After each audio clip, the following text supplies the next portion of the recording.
ஒரு திருப்பணி நடக்கும்போது என்ன நமக்கு மனக்குளிர்வா நடக்கும் அப்படின்னு பார்த்தீங்கன்னா, நல்லா அடிச்சு மழை பெய்யும். அது எப்படி பெய்யும் அப்படின்னா, திருப்பணி முடிஞ்சு அந்த பூஜைகள்லாம் முடிஞ்சு, வேள்வியெல்லாம் முடிஞ்சு ஒரு மழை அடிக்கும். அது சம்மந்தம் இல்லாத ஒரு நேரத்துல. அது போல தான் இந்த மழை.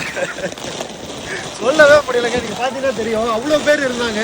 திருப்பணிலாம் முடிஞ்சு எல்லாரும் அன்னதானம் வாங்கி சாப்பிட்டு எல்லாருமே போனதுக்கப்புறம் கிட்டத்தட்ட பாருங்க செட்டு போடுறதுக்கு மேற்கூரை போடுறதுக்கு ஆள் வராங்க. இவ்வளோ நாள் வெட்ட வெளியில் இருந்தவர் இன்னைக்கு ஒரு நாள் தான் கடைசியாக இருக்க போறாரு வெட்ட வெளியில். ஏன்னா நம்ம மேற்கூரை அமைக்க போகிறோம். அந்த அமைக்கும் போது வந்து பார்த்தீங்கன்னா எத்தனை பாருங்க அடிச்சு ஊத்துது.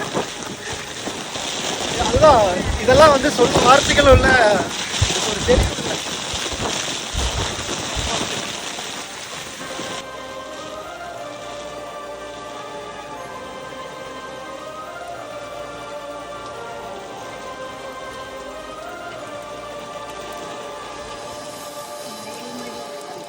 மேலே